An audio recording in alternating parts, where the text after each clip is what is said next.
With over 100 stages in Smash Bros. Ultimate, it's quite the challenge going through them all and narrowing down my 10 favorites, but I gave it a shot for this video. I made choices for stages that I feel are not only playable, but also visually interesting and dynamic. So without further ado, let's go! Fire Emblem has certainly stormed all over the roster with its 5,000 playable characters, and the franchise's first official stage, Castle Siege, has also cracked this list. It doesn't really come from any specific game from Fire Emblem, but more or less is based off the themes from the series as a whole. There's 3 parts to this stage, the first being on a rooftop of this castle, then you sink down to a throne room, and finally an underground lava cavern. My only gripe with this stage is that it's a bit on the dull side. The colors are faded and washed out, and that's even with the polish Ultimate provides. Now I get it's supposed to be like that, but it's just not my preference. But the layout itself is really fun and works well for playing. When you're on the rooftop, you'll see fireballs being launched in the background, but they never interfere with the fight, which is for the better if you ask me. The throne room is definitely the coolest part, considering you can attack these sculptures and destroy them and the platforms they were holding up. I really love the smooth transition of the level design and the scenery. Surprisingly, it never feels jarring. What Castle Siege offers is basically a variation of Battlefield, Final Destination, and a mash of both all in the same stage. Now, of course, the second form is technically a walk-off, but you get my point.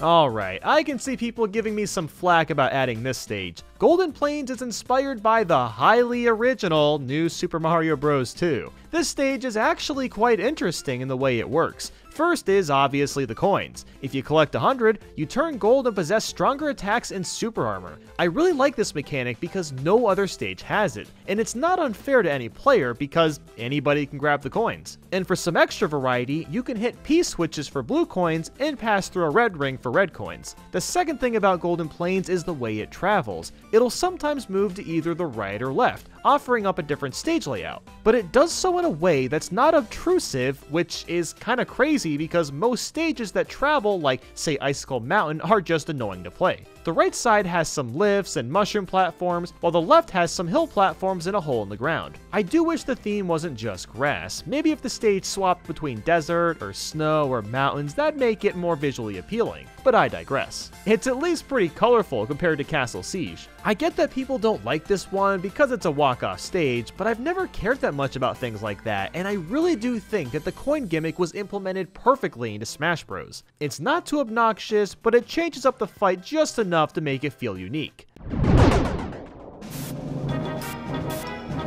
Now, of course, I had to include this one. It's the classic Pokemon Stadium from Smash Bros. Melee. It's a shame that Smash 4 ported Pokemon Stadium 2 instead of this one, because that version is pretty mediocre compared to this. It's one of the first dynamic stages we ever saw, and it does a great job being a fun stage to play on while also feeling like we're in the world of Pokemon. The stadium setting within itself is pretty sick. It never gets old seeing your character on the big screen in the background. There's 4 main versions the stage will morph into. The grass variant pits you in a foresty park area, the fire variant has a cabin, but it's surrounded by a burned forest, and you can see speckles of fire still from the disaster. The water variant has a giant windmill next to a pond with a boulder in the background, and the rock variant puts you in a canyon close to a mine. This is the only one I don't really like because it makes you feel really cramped, but it's more than manageable to fight on. These layouts are more varied and fun compared to the previous stages I talked about, which is why I've placed this higher on the list. I know people say Pokefloats is the best Pokemon stage, but this one will probably always be my favorite.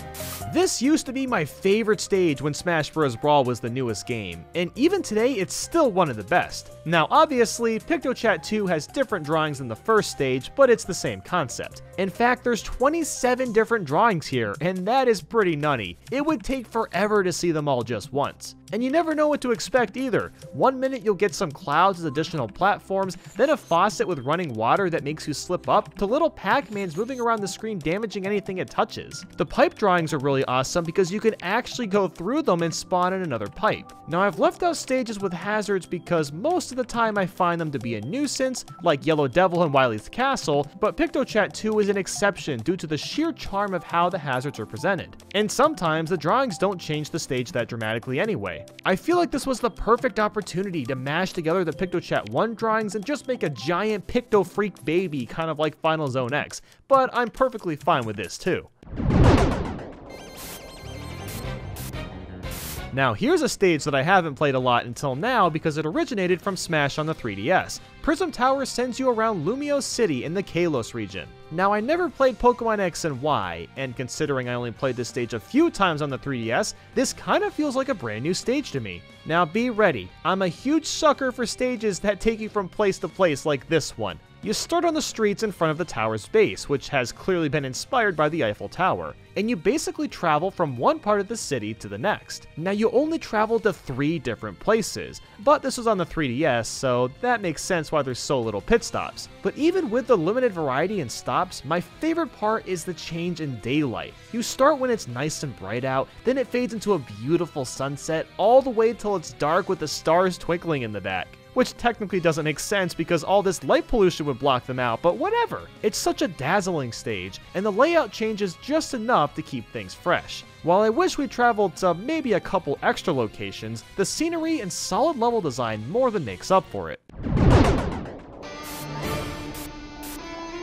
Skyward Sword is one of the few Zelda games where the audience is split. Is it a good game, or is it ruined by the motion controls? While that's not the topic for today, I can say that Skyloft is a pretty awesome stage in Smash Bros. It travels all around this level, and my god, it's just breathtaking. It already looked great in Smash for Wii U, but you can see that extra little polish here too. While I've never played Skyward Sword myself, I do know that Skyloft is Link's homeland in the game, and being able to fight in so many different patches of it is pretty awesome. I really love the way the camera just kind of swings all around at all sorts of wonky angles going from place to place. I really enjoy seeing the world in all these different perspectives. You'll fight in front of the statue of the goddess, over a bridge, on top of the light tower, and so much more. You'd have to play this stage several times over to really experience all of it, and I love stages that are like that. You know, now that I think about it, Skyloft is kind of like a strange way of adding replay value to the game.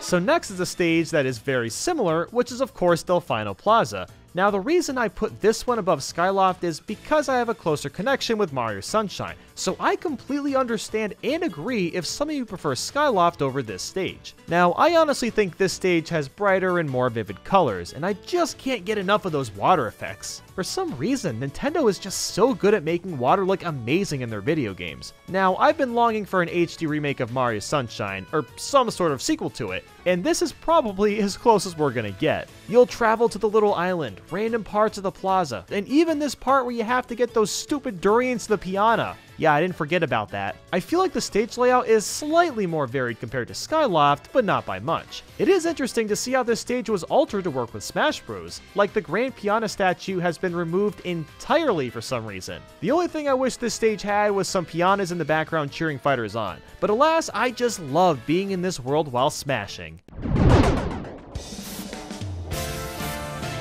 That's right, one of the 4 new stages made the list, and you're probably not even surprised at this point. Of course I have to add New Donk City Hall. This is by far the most interesting locale from Super Mario Odyssey, and I was hoping Nintendo would make this stage in this exact fashion. Unlike Mario Sunshine, some of the characters from the game are in the background like the jazz band and even Pauline. In fact, if one of the fighters touch one of the band members, that instrument will start playing with the music. That there is pretty darn nifty. I feel like the stage layouts offered are a lot better than what the previous stages have, and there's just something really novel about fighting on top of the giant buildings. It's almost like playing a crazy game of King of the Hill in a way.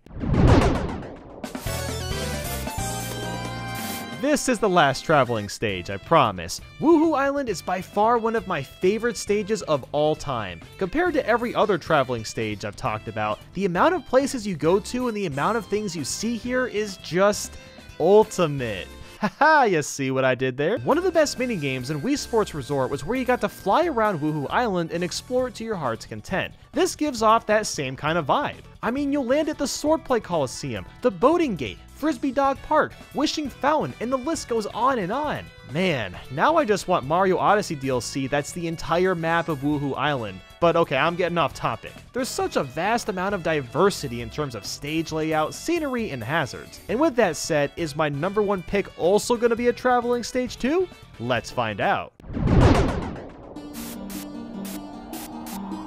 Yeah, this has to be number one for me. There's a reason Temple has been ported over in like every Smash Bros game since Melee. This is about as big as a Smash Bros stage should get. It's split into a few different parts, all with different layouts, but it's not spread out to the point like Palutena's Temple as an example. This is one of those stages that I've had so many fond memories of. The infamous Fight Club at the bottom is always such a fun time because you never know what's gonna happen down there. It's such crazy chaos when everybody's at high percentages. And if you want to have a more serious fight, you can just stay up above. It's your choice. And despite all the upgrades this stage has had over the years, it still manages to look absolutely alluring with the updated textures and lighting effects. This is one of the few stages that offers a place to fight more seriously while also memeing around at the same time. I know a lot of people probably wouldn't call this their favorite, but I've always found this to be the definition of what a Smash Bros stage should be. And with that, I hope you enjoyed today's video. Tune in tomorrow for my list on the worst Smash Bros Ultimate stages, or you can watch it now if it's up, which it probably is.